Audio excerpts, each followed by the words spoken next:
오늘 말씀은 시편 26편의 말씀입니다. 시편 26편 역시 다윗의 시입니다.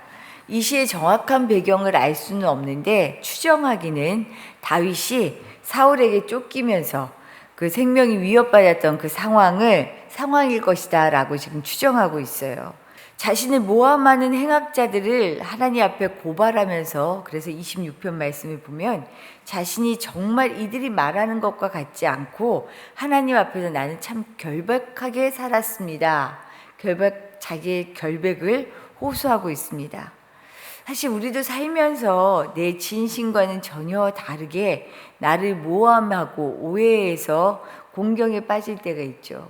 내가 하지 않은 말을 했다라고 하고 내가 하지 않은 행동을 했다라고 하는 것, 이것처럼 억울한 일이 없잖아요. 너무 억울하죠. 이 막막하고 억울한 그 심정을 지금 다윗이 하나님께 토로하고 있는 거예요. 나 결백해요. 근데 나 진짜 너무 억울해요. 하나님은 아시죠? 좀 살펴주세요. 판단해 주세요. 이렇게 기도합니다. 이처럼 모함과 오해로 인한 공경에 빠질 때 다윗의 이 기도를 보면서 어떻게 하면 굳게 서서 하나님을 바라보고 위기를 기회로 삼으며 살아갈 수 있는지 살펴보려고 합니다. 먼저는요, 우리에게는 공정한 재판장이신 주님이 있음을 기억하지 않은 겁니다. 공정한 재판장이신 주님이 우리와 함께하고 계셔요. 우리 1절 말씀 한번 다시 보겠습니다. 1절 읽어볼게요. 내가 나의 완전함에 행하였사오며 흔들리지 아니하고 여호와를 의지하였사오니 여호와여 나를 판단하소서. 지금 다윗은 여호와의 이름을 부르면서요, 그분이 자기의 사정을 공정하게 처리해 달라고 지금 호소하고 있어요. 그것을 믿고 있어요. 그런데 오늘 1절 읽은 말씀의 마지막 부분을 보면은 여호와여 나를 판단하소서라고 얘기합니다. 여기서 판단하다라는 말은 히브리 말로 샤파트라고 말하는데, 이건 어떤 뜻을 담고 있냐면요, 재판관으로서 판결을 좀 내려주십시오라고 얘기해요. 억울한 상황의 재판장이 주님이십니다. 주님이 좀 판결 좀 내려주세요라고 지금 와서 호소하고 있는 겁니다. 주님은 어떤 분이에요? 너무나 공의롭죠. 또 흠이 없으신 분입니다. 친분으로 봐주고 대충 넘어가 주는 분이 아니에요. 우리가 잘 알잖아요. 정확하신 분이에요. 이런 하나님께 자신의 결백을 주장하면서 낱낱이 상황을 판단해 달라고 지금 얘기하는 것, 이거 웬만한 강심장이 아니면 할 수가 없어요. 이 말은 뭐냐면, 내가 진짜 결백하다라고 생각하지 않으면 감히 하나님 앞에 어떻게 결백을 이야기하면서 말씀드릴 수 있겠어요. 자신이 하나님 앞에 그렇게 흠없이 살려고 노력했기 때문에 할 수 있는 기도예요. 그래서 지금 하나님 앞에 바로 내가 이렇게 흠없이 살려고, 결백하게 살기 위해 얼마나 애썼는지를 말씀을 통해, 기도를 통해 지금 얘기하고 있어요. 1절을 보면 내가 흔들리지 아니하고 여호와를 의지했습니다. 3절을 보면 내가 주의 진리 중에 행했습니다. 4절에서는요, 허망한 사람, 간사한 사람들과는 내가 함께하지 않았습니다. 5절에 악한 자와 모이지 않았습니다. 6절에서 8절의 말씀을 보면요, 나는 주의 집과 주의 영광을 사랑했습니다. 자신의 하나님 앞에 서기 위한 애씀과 수고가 그대로 드러나는 대목들이에요. 사실 다윗은 나라와 민족을 위해 목숨을 내걸고 싸웠잖아요.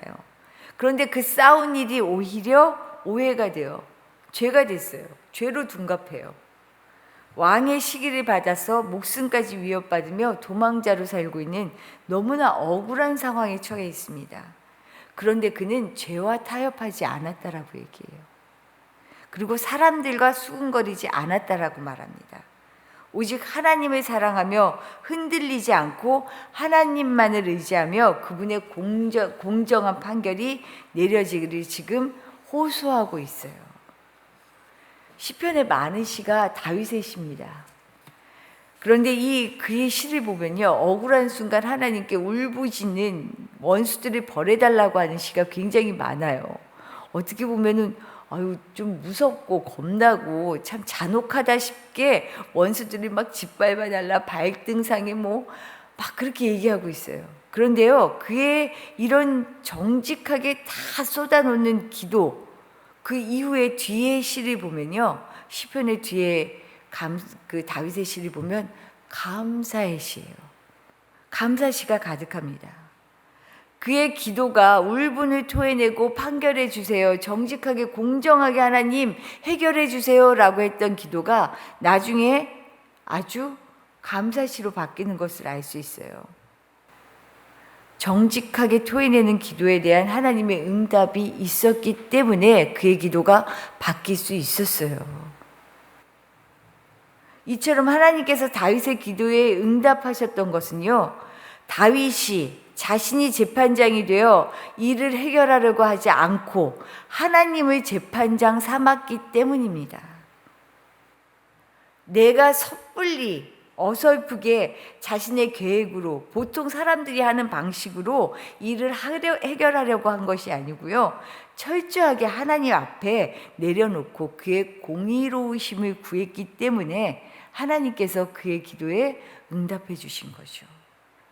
억지로 이해하려는 것도 아니었어요. 그는 정직한 마음으로 하나님 앞에 모두 내려놓고 하나님께 의지했던 게 다윗의 힘입니다. 그것이 하나님께서 그를 능력으로 바꿔주신 거죠. 이것이 하나님과 통하는 기도가 된 거예요. 우리 삶의 재판장은 누구예요? 하나님이십니다. 이건 다른 말로 뭐냐면요, 주님이 내 삶의 주인이십니다 라고 얘기하는 거예요. 내가 너무 억울할 땐 내가 어떻게 하든 풀고 싶잖아요. 내가 풀려고 애를 쓰잖아요. 그런데 내 방식으로 삶의 문제를 풀 때 오히려 풀어지는 것이 아니라 더 엮이는 것 같은 오해를 만들고 있다라고 되어지는 상황들이 많아요. 오히려 꼬일 때가 많다는 거죠.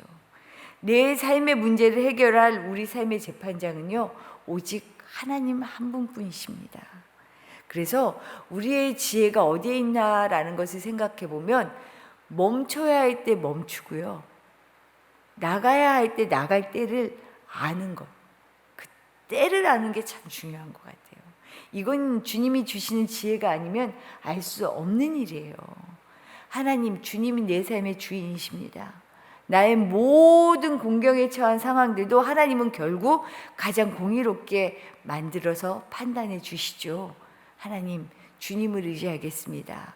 오늘도 그렇게 나아가서 내 삶이 내 방식으로 풀어지는 것이 아니고 하나님이 풀어주시는, 저절로 되어지는 삶을 살아가실 수 있기를 축복합니다. 두 번째로는요, 우리 삶에 대해서는 떳떳하되 자고하지 말자라는 것입니다. 우리가 떳떳하게 살고 있다고 하지만 계속 그렇게 살 수 있다라고 장담할 수 있는 사람은 아무도 없어요. 왜냐하면요, 의의 길은 마음 내키면 가는 길이 아니라 끊임없이 자신을 살피고 주님의 인도하심을 구할 때 갈 수 있는 길이기 때문에 그래요. 다윗은 자신이 정말 결백하고 떳떳하게 살았다라고 오늘 말씀을 보면 주장해요. 그런데 9절 이하의 말씀을 보면요, 의로운 삶을 살아갈 수 있도록 하나님께 도우심을 구하고 있습니다. 우리 9절 말씀 한번 같이 읽어볼까요? 9절입니다. 내 영혼을 죄인과 함께 내 생명을 살인자와 함께 거두지 마소서. 11절 말씀도 같이 읽어볼게요. 나는 나의 완전함에 행하오리니 나를 속량하시고 내게 은혜를 베푸소서. 다윗은 자신이 악인들과 함께하지 않고 그들과 어울리지 않았다라고 주장하면서도요, 앞으로도 그들과 함께 휩쓸려서 하나님으로부터 내쳐지는 일이 없기를 지금 9절 말씀을 통해 기도하고 있어요. 또 하나님 앞에서 죄가 없다고 결백하다고 주장했지만 여전히 하나님의 지속적인 은총을 의지하면서 하나님이 구속해 주시기를 11절을 통해 간청하고 있어요. 왜 그럴까요?